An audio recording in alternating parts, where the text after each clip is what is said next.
À notre époque, je pense que c'est l'époque où il y a le plus d'abondance entre relations hommes-femmes.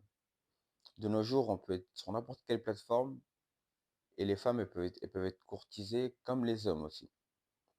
Donc, ce qui veut dire que ça laisse croire qu'il y a beaucoup de gens qui nous veulent, entre guillemets, qui sont attirés par nous, qui veulent plus. Donc, les relations ne perdurent plus aussi longtemps qu'avant parce qu'au jour d'aujourd'hui, tout est accessible. Je mets une photo sur les réseaux sociaux, j'ai des retours de femmes qui aiment, qui commentent, qui s'abonnent et qui m'envoient des messages en privé et vice versa. Elle met une photo, elle a des retours d'hommes qui vont commenter. Donc ça nous laisse croire qu'on est désiré par beaucoup, beaucoup de personnes. Mais encore, il faut savoir quelles sont les raisons de ces personnes. Parce que tout le monde n'est pas dans nos DM pour nous demander un mariage, nous vouloir du bien. Il y en a qui viennent nous escroquer, il y en a qui veulent des choses qui sont contre nos valeurs, contre nos principes, malheureusement. Ça, on ne peut pas le savoir. Vous savez, il y a les gens qui cachent bien leur jeu sur les réseaux sociaux. C'est comme ça, c'est l'humain. Moi, à titre personnel, pour tous ceux qui sont ambitieux, pour ceux qui ont des projets, qui veulent accomplir de grandes choses, de belles choses, je vous conseillerais de ne pas vous précipiter à aller directement dans une relation avec une femme. Parce que vous allez être énormément instable. Vraiment, vous allez être instable pendant un certain temps. Ça, tout dépend de l'avancement du projet. Et là où votre partenaire aura besoin, femme comme homme, hein, là où votre partenaire aura besoin d'énormément d'attention, d'énormément de temps de votre part, et c'est là aussi où votre projet va vous demander aussi de l'attention et du temps. Donc vous avez un seul corps, 2 bras, 2 jambes, vous ne pouvez pas vous casser en deux pour avancer des 2 côtés. Donc il y a beaucoup de relations qui vont s'arrêter malheureusement à cause de ça. C'est bien dommage, je trouve, parce que souvent on peut trouver la bonne personne, mais pas au bon moment. Ou souvent on pense avoir trouvé la bonne personne, mais on se rend compte que ce n'était pas la bonne personne. Ça, il n'y a que le temps qui vous le dira. Maintenant, pour ceux qui pour ceux qui ont leur ex, homme comme femme,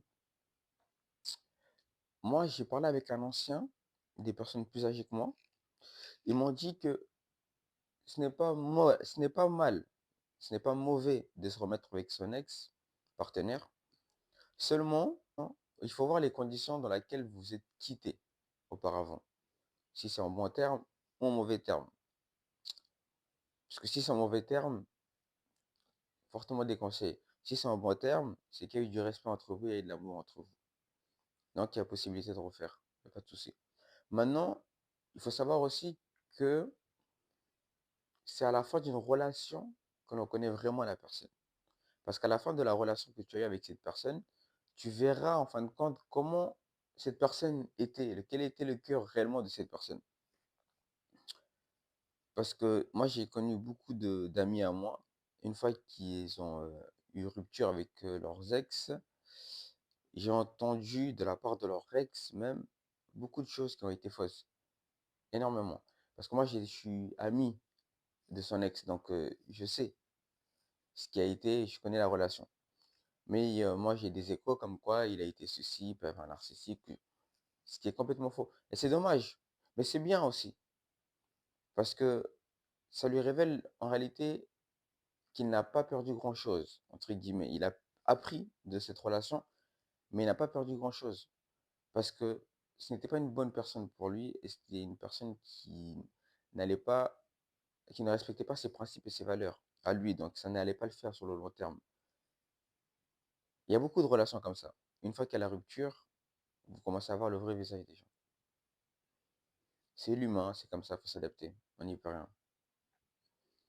Dans ce cas comme lui, je vous déconseillerais de vous remettre avec votre ex si jamais il y a eu des mauvais propos envers vous. Il y a eu même jusqu'à de la diffamation envers vous. Je vous déconseillerais de faire ça. Parce que moi, je vous conseillerais même de remercier Dieu parce que vous avez en face de vous, il vous a permis de voir qui était réellement à côté de vous au quotidien. Les anciens m'ont dit que si jamais vous ne pouvez pas supporter les défauts de votre partenaire, ne vous engagez pas. Certes, les qualités, on en est tous fans, d'accord? On en est tous fans, on en veut tous, on est OK. Mais si les défauts de la personne, vous ne pouvez pas les supporter, ça va contre vos valeurs et contre vos principes, alors ne vous engagez pas. Parce que la personne peut être très belle, comme très beau, ce qui est très bien, c'est bien. Ça fait partie de tes critères, c'est très bien. Seulement la beauté est éphémère. Arrivé à un certain âge, il n'y a plus de beauté. C'est pour ça qu'il y a beaucoup de couples plus tard qui vont divorcer, se remarier avec des plus jeunes. C'est là où seuls les défauts et les qualités restent. Maintenant, si tu as la capacité en toi de surmonter ces défauts-là de l'autre, alors engage-toi, tu peux y aller. Vice-versa des deux côtés. Parce que c'est au quotidien que tu vas être avec l'autre personne. Tous les jours. Tous les jours. Est-ce que tu vas assumer? Est-ce que tu vas supporter la personne? C'est ça qui compte. Et en réalité, c'est le fait de supporter, c'est le fait d'accepter les défauts qu'on appelle ça l'amour. Faire abstraction. D'accord? Je dirais même pas faire abstraction, c'est accepter même les défauts de l'autre. Les moments insurmontables où t'en peux plus. Mais c'est ça aimer. En réalité, c'est ça aimer. Quand tu arrives à ce stade-là, c'est que tu aimes la personne. À partir de là, tu peux réellement t'engager avec la personne.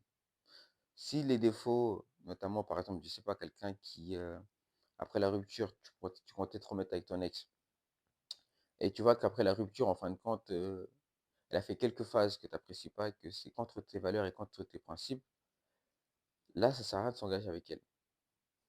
C'est inutile parce qu'elle a déjà violé, entre guillemets, tes principes et tes valeurs. Donc, ça n'a aucun sens de se mettre avec une femme ou un homme qui fait ça. Dans ce cas-là, va vers l'avant. Certes, ça va faire mal parce que c'est une personne que tu as tant aimé. Tu as aimé, du moins, parce que c'est ton ex, rassure-moi, tu ne sors pas avec quelqu'un que tu n'aimes pas. Mais c'est ainsi va la vie. Ainsi va la vie. Prends-le comme un apprentissage. Relève-toi. Ça fait mal. Ça peut être très douloureux pour certains. Il y en a qui vont jusqu'au suicide. Mais toute épreuve que nous rencontrons est surmontable. Et chaque épreuve nous rend plus fort. N'est-ce pas? Ce qui ne nous tue pas nous rend plus fort. Mais il faut passer par là. Et à tous ceux qui sont en couple depuis des années, bah, j'espère que ça continue jusqu'à